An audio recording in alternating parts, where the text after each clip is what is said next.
கோவை மதுக்கரை தர்மலிங்கேஸ்வரர் கோவில் விவகாரத்தில் இந்திய அறநிலையத்துறை மற்றும் அரசுக்கு அவப்பெயர் ஏற்படுத்தும் வகையில் கே கண்ணன் என்பவர் தவறான தகவல் பரப்பி வருவதாக கோவில் அறங்காவலர் கிருஷ்ணசாமி தெரிவித்துள்ளார்.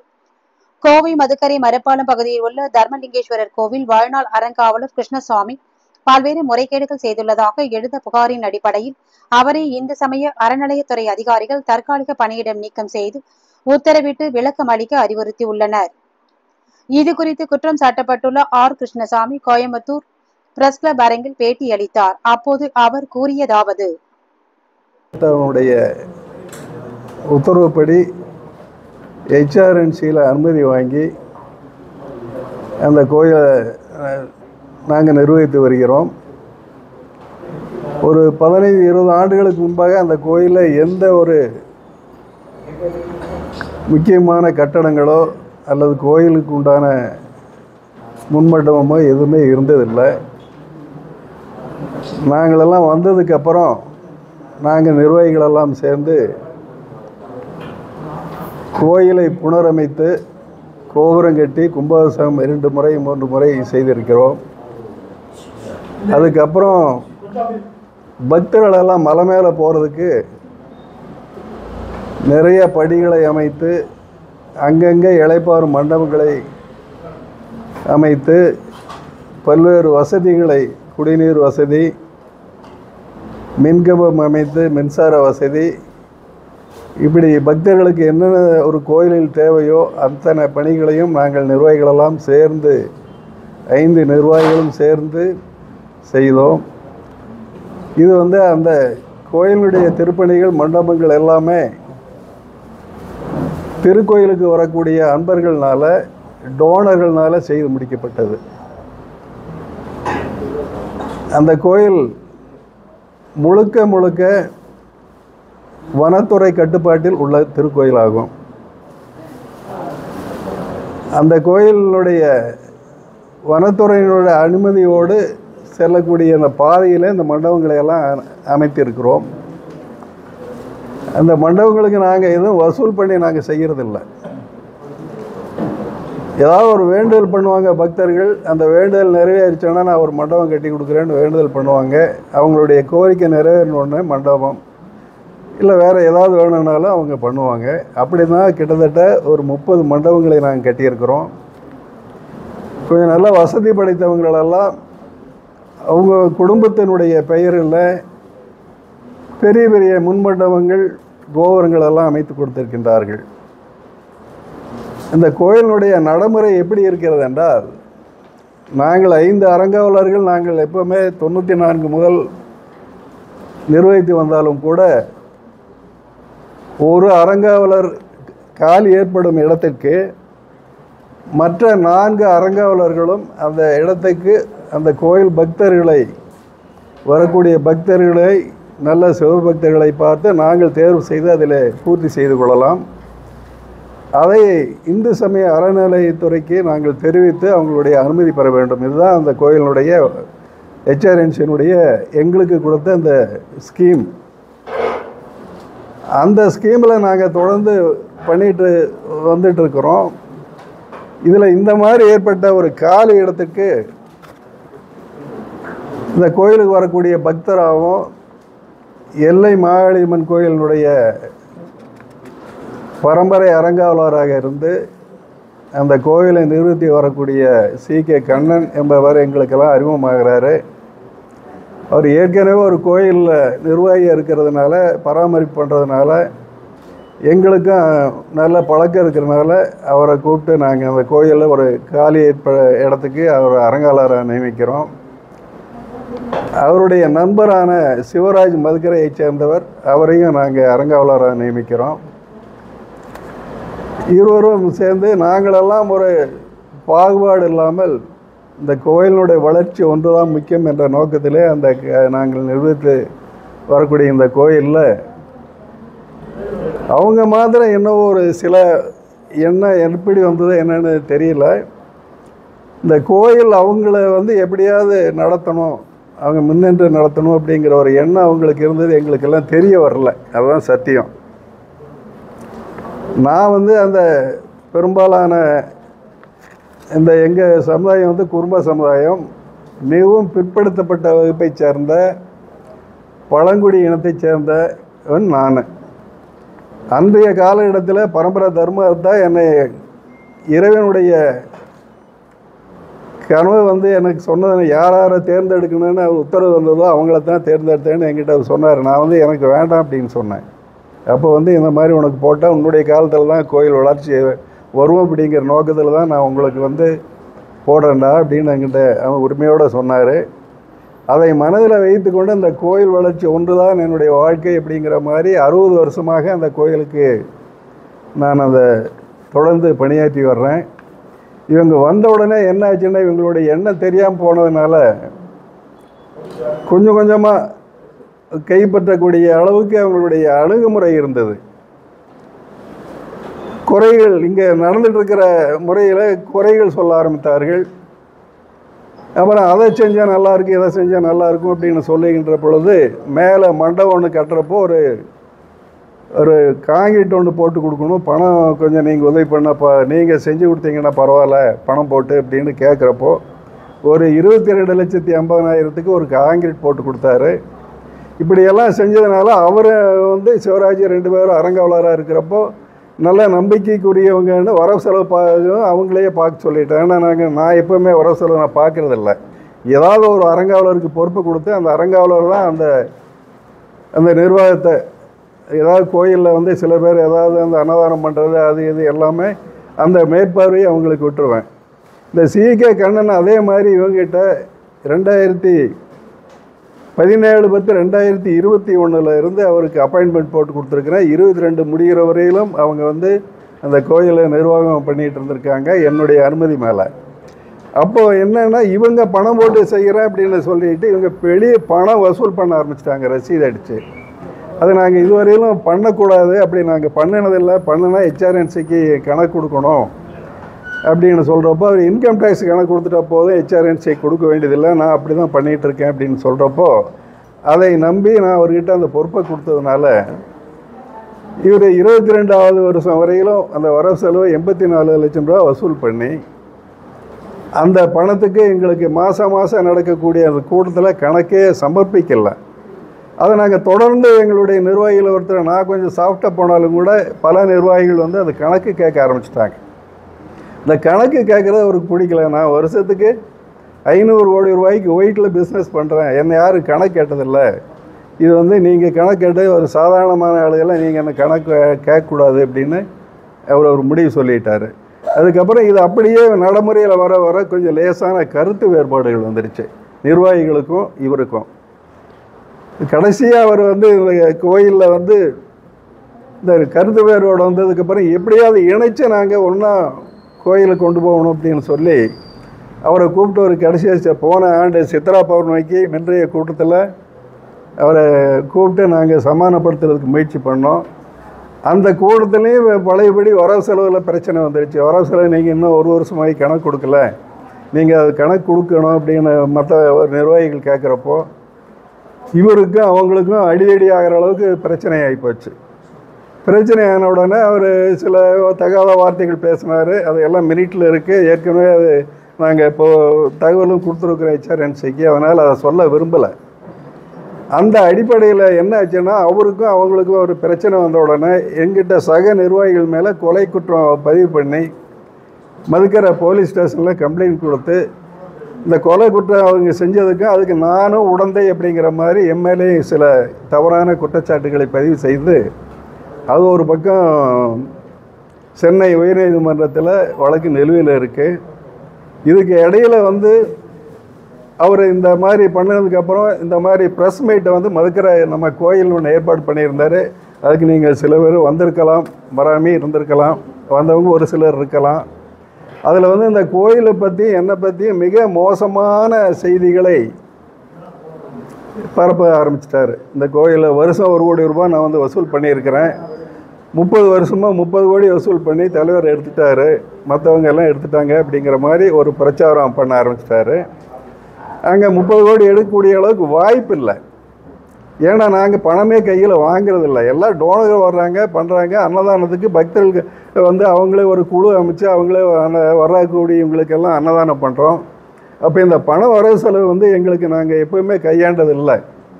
இவர் வந்து அந்த மாதிரி ஒரு குற்றச்சாட்டு சொன்ன உடனே என்ன ஆச்சுன்னா, சென்னையிலேருந்து ஒரு விஜிலன்ஸு டீம் ஒன்று போட்டாங்க டிஆர்ஓ தலைமையில்.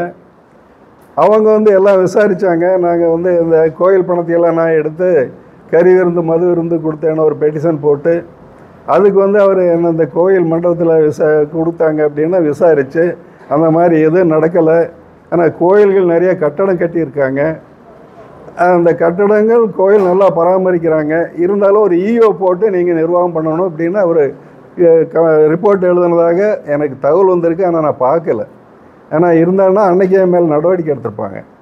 அதுக்கு முடிஞ்சு 6 மாதம் கழித்து தான் இவர் இந்த பெட்டிஷனு இந்த பேட்டிகளெல்லாம் கொடுக்கின்ற பொழுது, அது சென்னைக்கு எல்லாம் போகிறப்போ என் மேலே ஒரு கெட்ட அபிப்பிராயம் மேல் மட்டத்தில் வருது. ஒரு கால் இவர் பணம் எடுத்து வசூல் பண்ணி சாப்பிட்ருப்பார், அதனால தான் இப்போ இந்த மாதிரியெல்லாம் வருது அப்படின்ட்டு இது ஒரு கம்ப்ளைண்ட்டாக வந்தது.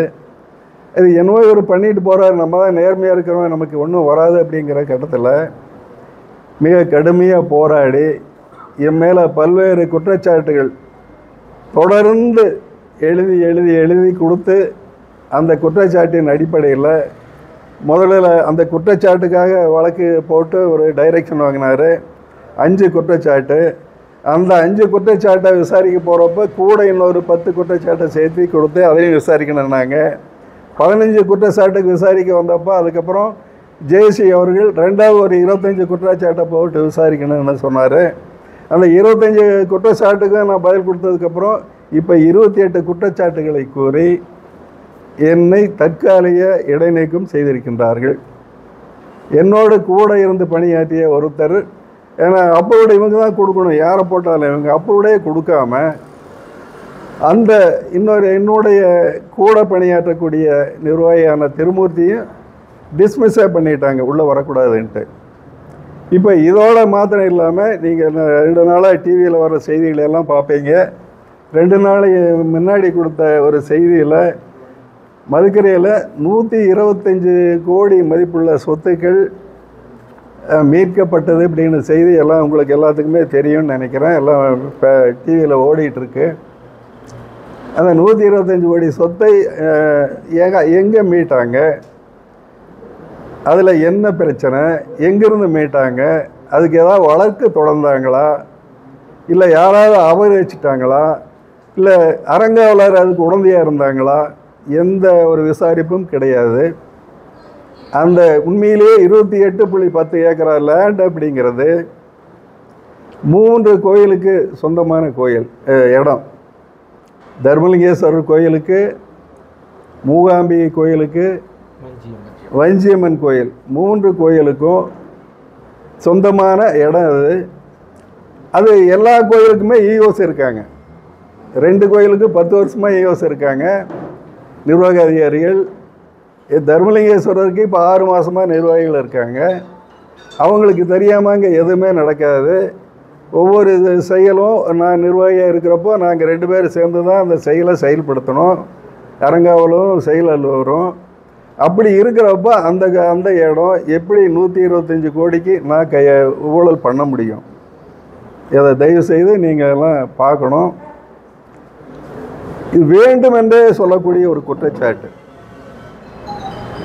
இது ஏன் இந்த மாதிரி குற்றச்சாட்டு சொல்கிறாங்கன்னா, எப்படியாவது என்னை வெளியே அனுப்பிச்சு அவங்க வந்து இந்த கோயிலை கைப்பற்றணும் அப்படிங்கிறத ஒரே நோக்கம்தான். ஏற்கனவே அவர் இந்த மாதிரி ஒரு கோயில் அவர் நடத்திட்டு இருக்காரு. அந்த கோயில் ஒரு பொது கோயிலாக எல்லை மாகாளியம்மன் கோயில்னு சாவடிக்கு பக்கத்தில் இருந்த கோயில் நிறைய பேருக்கு தெரிஞ்சிருக்குன்னு நினைக்கிறேன். அந்த கோயில் சாலை விரிவாக்கத்துக்கு வேண்டி அந்த சிலையை மாற்ற வேண்டிய கட்டாயம் ஏற்படுது. ரொம்ப ஊருக்காரெல்லாம் சேர்ந்து இடம் வாங்குறதுக்கு முயற்சி பண்ணுறாங்க. அது முடியலை, வசதி இல்லை. இவர் ஒரு இடத்த வாங்குறாரு. அந்த இடத்துல கொண்டு போய் இந்த சிலையை வைக்கிறாரு. அந்த கோயில் வந்து இவருடைய தனிப்பட்ட கோயிலாக குடும்ப பேருக்கு அதை எழுதிக்கிறாரு. அங்கே வசூல் பண்ணுறாரு. அங்கே உண்டியல் வச்சு வசூல் பண்ணுறாரு. இங்கே எல்லா அதிகாரிகளுக்கும் தெரியும். நம்ம கோயிலில் உண்டியல் வச்சா அதிகாரிகள் எல்லாமே வைக்க முடியாது. அவங்க தான் வந்து மாதத்துக்கு ஒரு தடவை திறக்கணுன்னா திறக்கணும், இல்லைன்னா டெய்லி திறக்கணுன்னாலும் திறக்கலாம். இந்த மாதிரி இருக்கிறப்போ அவங்க பண்ணக்கூடிய செய்தி இன்கம் டேக்ஸு கணக்கு கொடுத்துட்டா போதும், ஹெச்ஆர்என்சி கொடுக்க வேண்டியதில்லைங்கிறாங்க. அதே மாதிரி நம்ம கோயிலுக்கு கொண்டு போகணும்னு முயற்சி பண்ணார். நான் முடியாதுன்ட்டேன். இந்த முடியாதுன்ன உடனே என்னாச்சுன்னா இந்த மாதிரியெல்லாம் ஒரு தவறான செய்திகளை சொல்லி இந்த மாதிரி ஒரு கோயிலுக்கும் இந்த நிர்வாகம் பண்ணிட்டு எனக்கு 82 வயசு ஆச்சு. இப்போது கிட்டத்தட்ட ஒரு 20-25 வயசில் நாங்கள் அந்த கோயிலுடைய ஈடுபாடு 12/11/72 என்னுடைய திருமணத்தை அந்த என்னுடைய குருநாதர் அங்கே என்னை நிர்வகித்தவர் தான் அங்கே கல்யாணம் பண்ணி வச்சார். இதுலேயே 50 வருஷம் கல்யாணம் பண்ணி வச்சவர் அவர் காலமாகி போயிட்டார். இப்போ அந்த அளவுக்கு நான் அந்த கோயிலில் ஈடுபாடு இருந்துகிட்ருக்கிறப்போ இவர் என் மேலே அளவுக்கு அதிகமான ஒரு குற்றச்சாட்டுகளை சொல்லி என்னுடைய பேரையே மிகப்பெரிய அளவுக்கு என்னை கெடுத்து போட்டார். கொடுமை என்னென்னா, நான் ஒரு சமய தலைவராக இருக்கிறேன். நான் கட்டுமானத்துறையில் பிஐயில் ஒரு பழைய சேர்மனாக இருந்தவன். நான் கல்லூரிகள் நடத்திட்டு இருக்கிறேன். அரசாங்கத்தில் தொடர்ந்து 50-60 வருஷமாக முதல் தர கான்ட்ராக்டராக இருக்கிறேன். அங்கே இருக்கிற கோயிலுக்கு எல்லாமே எந்த கோயிலானாலும் நான் என்னுடைய கோயிலிருந்து கல் போகாத கோயில் இல்லை. எந்த கோயிலானாலும் வந்து கேட்குறவங்களுக்கு நான் பண உதவி பண்ணுறேன். என்னால் முடிஞ்ச அளவுக்கு ஏழை பாளைகளுக்கு தர்மம் பண்ணுறேன். இந்த 82வது வயசில் இத்தனை வருஷம் இல்லாமல் இவர் வந்து கரெக்டாக ஒரே வருஷத்தில் என் மேலே இவ்வளவு குற்றச்சாட்டு சொல்கிறவர் அந்த ஒரு வருஷம் உள்ள நிர்வாகியாக இருக்கிறப்போ ஏன் இந்த குற்றச்சாட்டை என்கிட்ட சொல்லலை? இதுதான் என்னுடைய கேள்வி. ஒரு நாளும் கூட இதை பற்றி பேசுனதே கிடையாது. குற்றச்சாட்டுன்னு சொன்னதில்லை. இவருக்கு இன்னொருத்தருக்கும் பிரச்சனை வருது. அதை வந்து நான் ஒருத்தன் தான் அங்கீகாரம் பெற்ற தலைவராக இருக்கிறேன் அப்படின்னு சொன்ன உடனே என்ன நீக்கினா அடுத்த கட்டத்துக்கு போயிடலாம் அப்படிங்கிற ஒரு மனநிலையில் தான் அவர் இந்த அளவுக்கு வேலை செஞ்சுருக்காரு. இதை நாங்கள் சட்ட ரீதியில் நாங்கள் அணியிட்டுருக்குறோம். இது எப்படி பண்ணலாம் என்ன அப்படிங்கிறது. இதுக்கு வந்து எனக்கு சந்தேகம், ஹெச்ஆர்என்சியினுடைய இணை ஆணையர் மிக ஆதரவாக அவருக்கு செயல்படுகிறார். ஏன் அப்படின்னா 5 குற்றத்தை விசாரிக்க சொன்னால் 2வது இவர் 10 சேர்த்துறாரு. இந்த 10 சேர்ந்து 15 விசாரிக்கணும்னா 2வது ஒரு 25 சேர்த்துறாரு. 2வது 25 சேர்த்தியாச்சுன்னா 2வது இப்போ 28 கடைசியில் போட்டு கொடுத்துருக்காரு. பொதுவாக ஒரு குற்றச்சாட்டுன்னா ஒரு முறை குற்றச்சாட்டு சொல்லுவாங்க, அதுக்கு ஒரு பதில் கேட்டு அதில் வர குற்றச்சாட்டின் அடிப்படையில் அவங்க மேலே நடவடிக்கை எடுக்கிறது எனக்கு தெரிஞ்ச என்னுடைய அணுகுமுறை. இது ஏன் இப்படி இத்தனை தடவை குற்றச்சாட்டுகள் கேட்டால் ஒவ்வொரு கமிஷனை போட்டு விசாரிச்சாங்கிறாரு. இந்த கமிஷனை ஒரே முட்டை போட்டு விசாரித்து ஒரே முட்டை குற்றச்சாட்டு சொல்கிறதுக்கு என்ன கஷ்டம்? ஆகவே இவர் வந்து அதுக்கு உடந்தையாக இருக்கார் அப்படிங்கிறதான் என்னுடைய சந்தேகம். ஆகவே தயவுசெய்து நாங்களெல்லாம் அந்த கோயிலுக்கு குற்றச்சாட்டு நாங்கள் பணம் திருடிட்டேன், இடத்த அடமானம் வச்சு இடம் அபகரிச்சிட்டேன் அப்படின்னு சொல்கிறதெல்லாம் மிகப்பெரிய தப்பு. அந்த 125 கோடியினுடைய சொத்தை நான் அபகரித்திருந்தால் அவங்க சொல்லக்கூடிய 28 குற்றச்சாட்டும் உண்மை. இந்த 125 கோடி சொத்து வந்து அறங்காவலர்களுடைய கோயிலுடைய சொத்தை எந்த வழியில் நான் எடுத்திருந்தாலும் என்னுடைய தவறு தான்.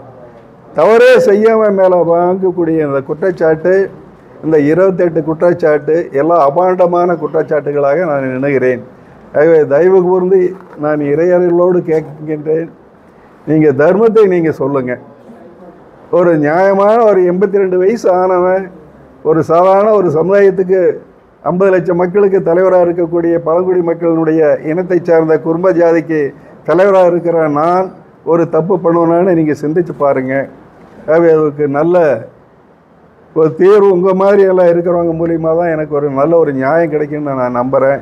இறைவனுக்கு பொதுவாக என்ன உண்மையோ நீங்கள் அதை நீங்கள் வெளிப்படுத்துங்க. உங்களுக்கு என்னுடைய தொடர்ந்து கூடிய நன்றியை நான் தெரிவிச்சுக்கிறேன். நன்றி. மதுக்கரை காவல் நிலையத்தில் 11/7 திருமூர்த்தி கிருஷ்ணசாமி பாலசுப்ரமணியன் அவங்க மேல ஒரு வழக்கு போட்டிருக்காங்க. அதுதான் இப்போ நான் முதலியே சொன்னேன் இல்லைங்களா, கொலை குற்றம். திருமூர்த்தி மேலே கொலை குற்றம் அவர் சொல்லியிருக்காரு இல்லைங்களா. அந்த திருமூர்த்திங்கிறவர் ஒரு பஸ் டிரைவரு.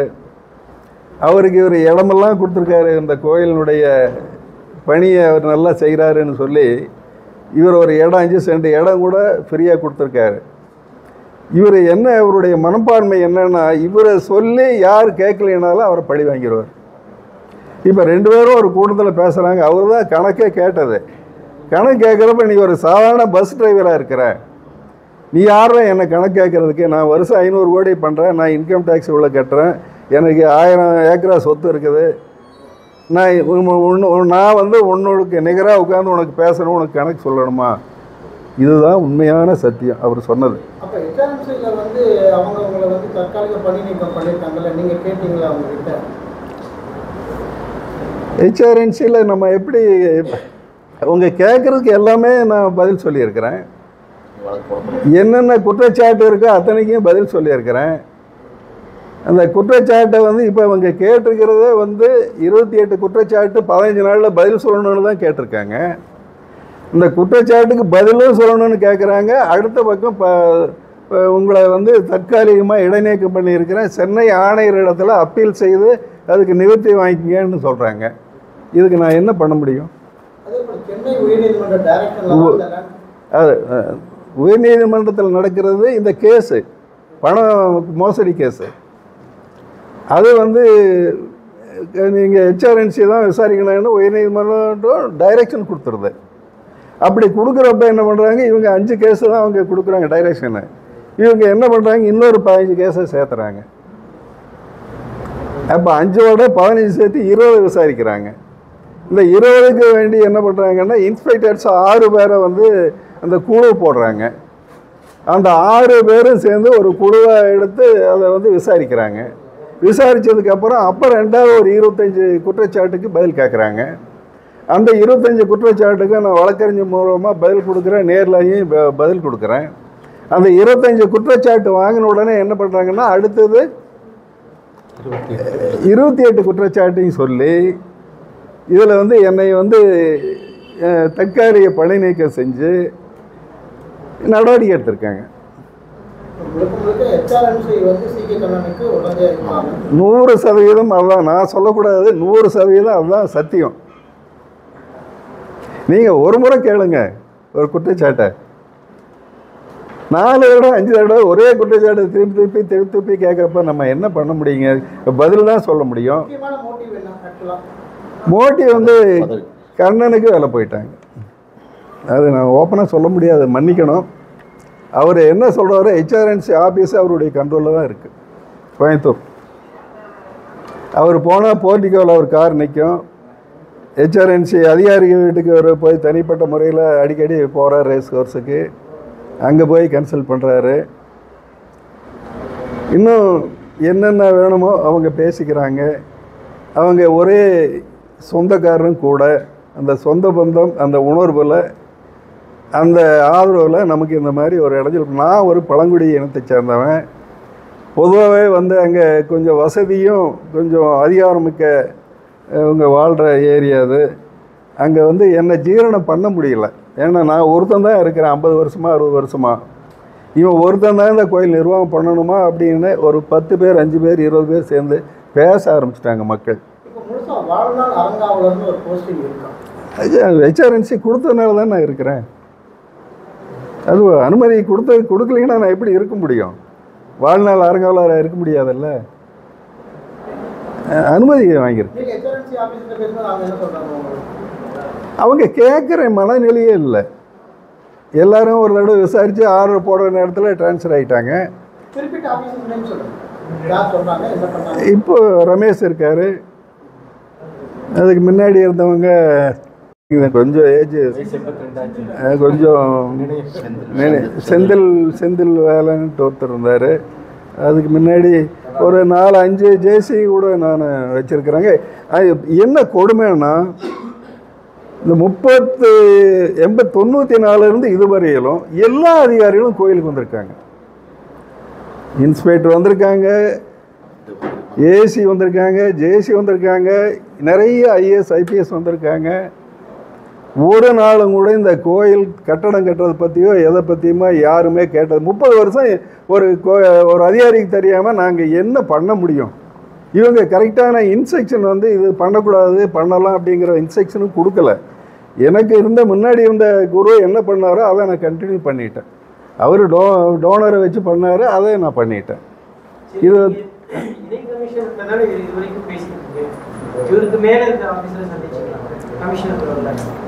கமிஷனரை பார்த்தேங்க, நான் பார்க்கல, நான் சென்னைக்கு போகலைங்க. அவருக்கு வந்து நாங்கள் கொடுத்தோம், கடிதம் மூலியமாக கொடுத்தோம், நாங்கள்லாம் தப்பு பண்ணலன்னு கொடுத்தோம். ஆமாம், புகார் கொடுத்துருக்குங்க, நடவடிக்கை இல்லை. அமைச்சரை பார்த்தும் கொடுத்தோம், முதலமைச்சரை பார்த்தும் பெட்டிஷன் கொடுத்தோம், அவருக்கும் கொடுத்துருக்குறோம். அவங்க அமைச்சர் என்ன சொல்கிறாருன்னா, ஒரு கட்டத்தில் இந்த பஞ்சாயத்தே நமக்கு ஆகாது அப்படிங்கிற அந்த மனநிலைக்கு வந்துட்டார். நீங்கள் வந்து 1 கோடி ரூபா வரைக்கும் செலவு பண்ணி இந்த கோயிலை மேம்படுத்தின நிறைய சேவைகளை செஞ்சிருக்கேன்னு சொல்றீங்க. இதே வந்து அவர் சொன்னதும் வந்து நான் கிட்டத்தட்ட 50-60 லட்சம் ரூபாய்க்கு மேலே அவர் வந்து உங்களுக்கு 60 லட்சம் இல்லைங்க நீங்கள் சொல்கிறது. முதல்ல அவர் ஒரு கல்யாணம் இந்த தண்ணீர் தொட்டி கட்டி கொடுத்துருக்காரு, மேலே 2 மண்டபம் கட்டி கொடுத்துருக்காரு, அப்புறம் இந்த மேலே இப்போ காங்கிரீட்டுக்கு ஒரு 22 லட்சம் செலவு பண்ணியிருக்காரு. அதுபோக 7-8 லட்சம் பண்ணியிருக்காரு. அவர் கணக்கு கொடுக்கல. அந்த ஒரு வருஷம் வர செலவு பண்ணார் இல்லைங்களா, அந்த கணக்கில் தான் அது எல்லாமே வருது. பணம் இல்லை, அவராகவே கட்டி கொடுத்துருக்காரு. எல்லாம் அவங்கவுங்க கட்டுறது தான். பணம் எங்கிட்ட ஒரு நாளாக அவர் பணம் கொடுத்ததில்லை. கணக்கு வழக்கு நமக்கு அதுக்கு சம்மந்தமே இல்லைங்க. எல்லாம் அவங்க கொடுத்து அவங்க செலவு பண்ணுறாங்க. செலவு பண்ணி அதுக்கு ஒரு ஆளை நான் வைக்கிறேன், இந்த மாதிரி இருக்கிறவங்களுக்கு உதவி பண்ணுறதுக்கு. அவங்க கணக்கு வர செலவு அவங்க பார்த்துக்குவாங்க.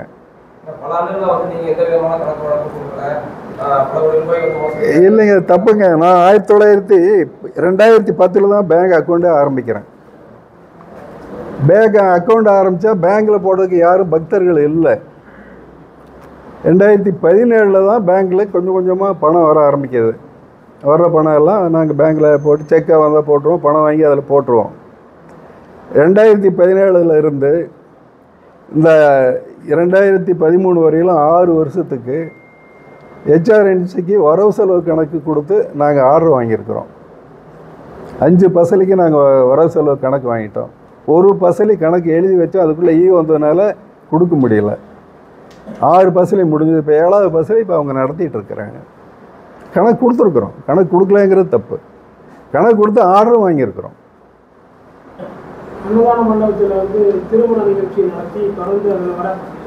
திருமண நிகழ்ச்சி வந்து முதல்ல ஃப்ரீயாக கொடுத்தாங்க. எங்களுடைய குருநாதர் வந்து அப்போல்லாம் 5 ரூபா 3 ரூபா அப்படி தான் கொடுப்பாங்க. கிளீனிங் சரியாக போயிடும். அந்த மண்டபங்கள் வந்து அப்படியே கொஞ்சம் கொஞ்சமாக டெவலப் பண்ணோம். ஏன்னா ஒரு 5 வருஷத்துக்கு ஒரு டெவலப். இப்போ கடைசியில் இந்த கொரோனாவுக்கு முன்னாடி கல்யாண மண்டபம் நிறுத்திட்டோம். நிறுத்தின உடனே என்ன பண்ணோம், மேலே கம்ப்ளீட்டாக கிரானைட் ஒருத்தர் 10 லட்சத்துக்கு வாங்கி கொடுத்தாரு. அந்த கிரானைட்டு போட்டோம். கிரானைட் போட்ட உடனே முன்னாடி முன் மண்டபம் ஒன்று கட்டினோம். அது பழைய தர்மகர்த்தா, அவருடைய உதவியில் அவர் 10 லட்சம் செலவு பண்ணியிருக்காரு. மயில்சாமி கவுண்டர்னு அந்த ஃபேமிலி, அவர் சொந்த காசில் செலவு பண்ணி அவர் கொஞ்சம் பண்ணியிருக்காரு. அதுவாக எல்லாருமே மெட்டீரியல்ஸ் எல்லாமே என்னுடையது கொஞ்சம் போட்டிருக்கிறோம். இந்த லாரியில் மண் போடுறது எல்லாமே. இந்த மீதி இருக்கிற வேலையெல்லாமே அந்த கூலி யாரோ ஒருத்தர் வர்றவங்ககிட்ட வாரத்துக்கு ஒருத்தரை கொடுத்து அந்த கூலி பண்ணுறோம். இப்போ தான் மண்டபம் ஒரு 6 மாதமாக நல்லா சிறப்பாக பண்ணிகிட்ருக்குறோம். கிரானைட் போட்டிருக்கிறோம். அப்போ இன்னும் ஜன்னல் வைக்கலை. இன்னும் சில வேலைகளெல்லாம் பாக்கி இருக்குது, வேலை முடியலை. இருந்தாலும் இப்போ வந்து முதல்ல 5 ரூபா இருந்த 2 ரூபா 3 ரூபாய்க்கு ஃப்ரீயாக கொடுத்தோம்.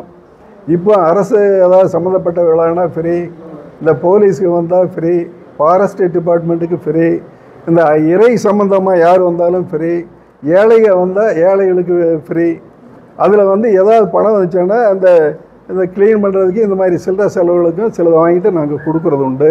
கண்ணன் அந்த வகையில் 35,000க்கு அவர் காலத்தில் தான் வசூல் பண்ணியிருக்கிறோம். 35,000 கிளீனிங்க்கு 38,000 வசூல் பண்ணியிருக்கிறோம். இதுவரையிலும் அவர் இருக்கிற வரையிலும் 38,000. அவர் போகிறப்ப கட்டடம் வேலை நடக்குது. அவர் போய் ஒரு 7-8 மாதம் வாடகை கொடுக்கல. இப்போ 70 ரூபா ஃபிக்ஸ் பண்ணியிருக்கிறோம். எதுங்க?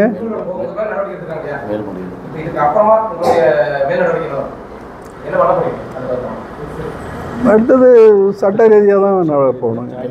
ஜாயின்ட் கமிஷனருக்கு சட்ட ரீதியாக என்ன பண்ண முடியுமோ பண்ணுறோம், அவ்வளோதான். அதுக்கு மேலே இறைவனுடைய செயல்.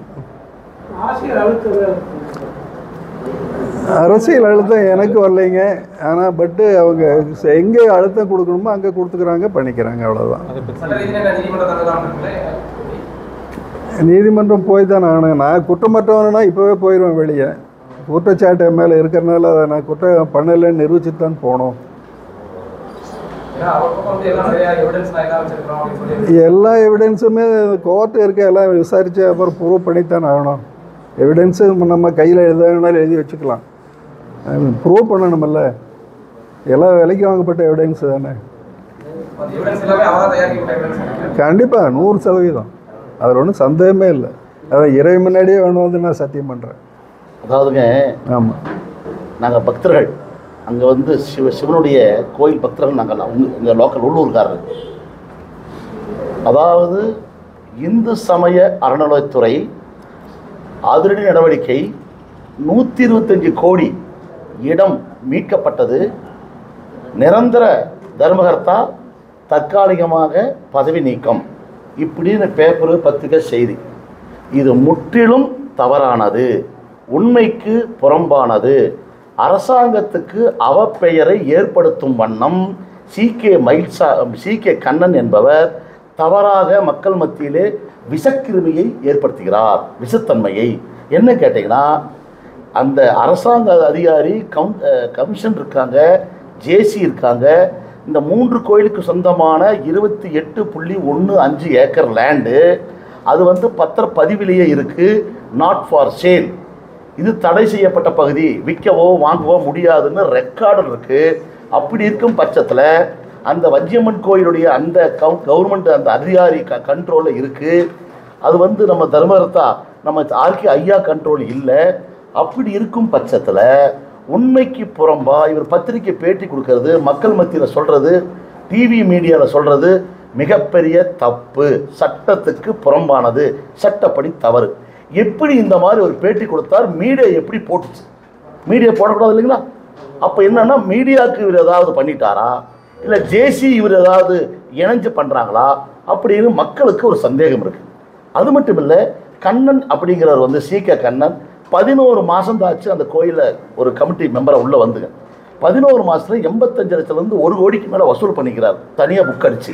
அப்படி இருக்கும்போது மக்களுக்கெல்லாம் தெரியும், அங்கே இருக்குங்களா வசூல் பண்ணதை கணக்கு ஒப்படைக்க சொல்லி ஆயில், அதாவது நிரந்தர தர்மகர்த்தா ஆர்கே ஐயா கேட்குறாரு. அப்போ கணக்கு கொடுப்பான்னு அந்த கமிட்டியே கேட்குது. கமிட்டி முன்னாடி கேட்கும்போது அவர் கொடுக்க மறுக்கிறார்.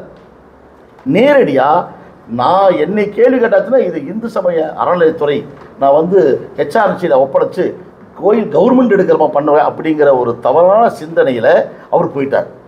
அவருக்கு ஏதோ தனிப்பட்ட ஒரு காழ்ப்புணர்ச்சி, தனிப்பட்ட விஷயம் வேற ஒருத்தர் மேலே, இந்த கமிட்டியில் ஒருத்தர் மேலே தனிப்பட்ட ஒரு வழக்கு, ஒரு மன வருத்தம். அதையை கொண்டு வந்து ஆர்கே ஐயா மேலே இத்தனை ஆண்டு காலம் தன்னுடைய பொது வாழ்க்கையில் அங்கே இருக்கிற கோயில்களோ எல்லாத்துக்குமே பணதானம், பொருள் தானம், ஒரு மிகப்பெரிய ஒரு மரியாதை, கௌரவம், இதெல்லாம் பாதிக்கிற மாதிரி அவர் நடந்துட்டார். அவர் மேலே மிகப்பெரிய ஒரு வருத்தம் இருக்குது. எல்லாரும் அங்கே இருக்க மக்களுக்கு எல்லாமே வருத்தம் இருக்குது. எதாக இருந்தாலும் கமிட்டியில் உட்காந்து பேசியிருக்கணும். அந்த கமிட்டியில் உட்காந்து பேசுறதுக்கு முடியாட்டிங்க கூட பெரியவங்க 4 பேர் வச்சு பேசிக்கலாம். இது கொண்டு வந்து அரசாங்கத்துக்கிட்ட கோயில் ஒப்படைக்கணுங்கிறது அந்த ஒரு தவறான செயல்.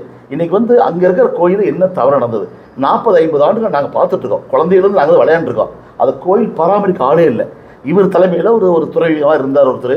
அவர் மூலியமாக இவருக்கு ஆயில் நிரந்தர தர்மகத்தான ஒரு பொறுப்பு கொடுத்து போயிட்டார் அரசாங்கத்து மூலியமாக. அரசாங்க மேற்பார்வை இருக்குது.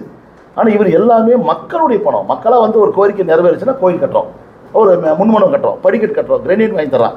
இது வரைக்கும் பார்க்கிங்க 1 பைசா வாங்கினது யாருமே. இது வரைக்கும் அன்னதானம், அரிசி வாங்கி அவனே கொடுக்குறான், அவனே செஞ்சு போடுறான், அவங்களே பரிமாறுறாங்க. இப்படியெல்லாம் இருக்கும்போது இது வந்து உண்மைக்கு புறம்பானதுங்க. அப்போ 125 கோடி அரசு மீட்டுறதுன்னு சொல்கிறாங்க இல்லையா, எவ்வளோ ஒரு சட்டத்துக்கு புறம்பானது, சட்டப்படி தவறு இல்லையா?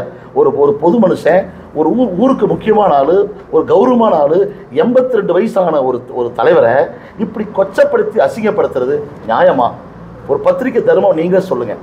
தவறு செய்திருந்தால் தவறு, தவறே செய்யாமல் அந்த லேண்ட் எங்கே இருக்குன்னு தெரியாது நமக்கு, அங்கே இருக்க மக்களுக்கும் தெரியாது, இவருக்கும் தெரியாது. 3 கோயிலுக்கு சொந்தமான அந்த லேண்டு, அதில் சட்டப்படி அந்த ரெக்கார்டில் பாருங்கள், ரெக்கார்டு இருக்குது. அப்போது அந்த ரெக்கார்டு இருக்கும்போது கவர்மெண்ட்டுக்கு தெரியும்.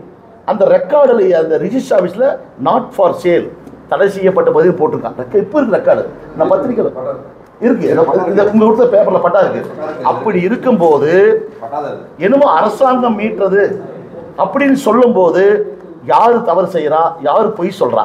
அப்போ அங்கே இருக்கிற கமிஷனர் இது குழந்தையா? அந்த கோயிலில் கமிஷனர் இருக்காங்க, 2 கோயிலையும் இருக்காங்க, இந்த இங்கே கோயிலையும் போட்டிருக்காங்க, அப்போ ஈவோ இருக்காங்க. இத்தனை இருக்கும்போது எப்படி இது வந்து அரசாங்கம் மீட்டுறதுன்னு சொல்லி 125 கோடியை இவர் வந்து தவறு செஞ்சிட்டாருன்னு சொல்லி அப்படி ஒரு மாயை வலையை விரித்து இவருடைய கௌரவத்துக்கு மரியாதைக்கு இந்த வயசில் ஒரு பொது வாழ்க்கையில் இவர் இருக்கிற அந்த கௌரவத்தை சீர்குலைக்கும் வண்ணம் அவர் மன உளைச்சல், அவர் இன்னும் மன உளைச்சலாகி உடல்நிலை கூட சரியில்லாம போச்சுங்க.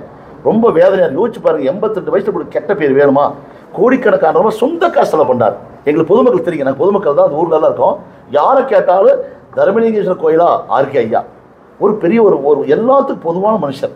எதையுமே எங்கேயும் பார்க்காம கள்ளங்கப்படம் இல்லாமல் கோயில்னே பண்ணக்கூடியாரு, எல்லா மக்களையும் வரவேற்பு பண்ணக்கூடியாரு. இப்படி ஒருத்தர் மேலே 125 கோடினா சாதாரண விஷயம் இல்லைங்க. நீங்கள் எல்லாம் உங்கள் பத்திரிகை துறையில் எதுவுமே பார்த்துருப்பீங்க. 125 crores 28.15 ஏக்கர் லேண்டு. அந்த லேண்ட் எங்கே இருக்கே தெரியாது, ஆனால் அரசாங்க கட்டுப்பாட்டில் இருக்குது. இப்போ இருக்குது. அப்படி இருக்கிற ஒரு இடத்த விற்க முடியுமா? கையாளர் பண்ண முடியுமா? சேல் பண்ண முடியுமா? இவரோட உழைப்பு கடுமையான உழைப்பு, கடுமையான ஒரு வேலை பண்ணக்கூடியார் ஒரு நபர். அப்படி ஒரு நபரை ஒரு கொச்சைப்படுத்துறது நாகரிகமா? இது சீக்கிய கண்டர் செய்யலாமா? அதாவது இது வந்து முழுக்க விசாரிக்கணும் இல்லைங்களா? இது தவறு. அது மட்டும் இல்லை, இவருடைய நோக்கம் தர்மகத்தா ஆகணும் அப்படிங்கிற ஒரு நோக்கங்க. அவர் மனசில் இருந்தாங்க. அப்படி இருக்கும்போது இது எல்லாம் வந்து நீங்கள் வந்து சரியான பாதையில் வழிநடத்தணும், தர்மத்தை காக்கணும், கோயிலை காக்கணும், நம்முடைய கலாச்சார பண்பாட்டை காக்கணும். இதுதான் என்னுடைய கோரிக்கை. ஒரு செய்தி மாத்திரம் சொல்லிக்கிறேங்க. நான் இப்போ இந்த பணம் 6 மாதமாக இப்போ நாங்கள் ஈவோ வச்சு நிர்வாகம் பண்ணிகிட்டு இருக்கிறோம். முதல்ல பக்தர்கள் பணம் வந்து அப்போ அவங்கவுங்க எல்லாம் செலவு ஏற்றுக்குவாங்க. மாதம் ஒரு 1.5 to 2 லட்சம் வரையிலும் வரும். இப்போ என்னன்னா ஹெச்ஆர்என்சி கண்ட்ரோலுக்கு வந்ததுக்கப்புறம் ஹெச்ஆர்என்சிலேருந்து 1 பைசா கொடுக்கறது கிடையாது. அந்த பணம் வந்து அவங்க 4 கம்ப்யூட்டரை வச்சு ஆளுக அன்னதானம் பண்ணுற இடத்துல வசூல் ஹெச்ஆர்என்சி பண்ணிக்குது. அதுலேருந்து அன்னதானத்துக்கு யாரும் செலவே பண்ணுறது கிடையாது. நான் 2 மாதம் பண்ணியிருக்கிறேன். ஒவ்வொருத்தரும் ஒவ்வொரு மாதம் வச்சு இப்போ எல்லாம் இப்போ பண்ணிவிட்டு இந்த மாதம் வேற ஒருத்தர் கேட்டிருக்கிறேன் பண்ண சொல்லி, தர்மம் பண்ண சொல்லி, இந்த வேண்டுதலுக்கு பண்ணி இந்த மாதிரி இப்போது இந்த பணம் மாதம் இந்த 2 லட்சம் ரூபா மிச்சம் ஆகுது இல்லைங்களா?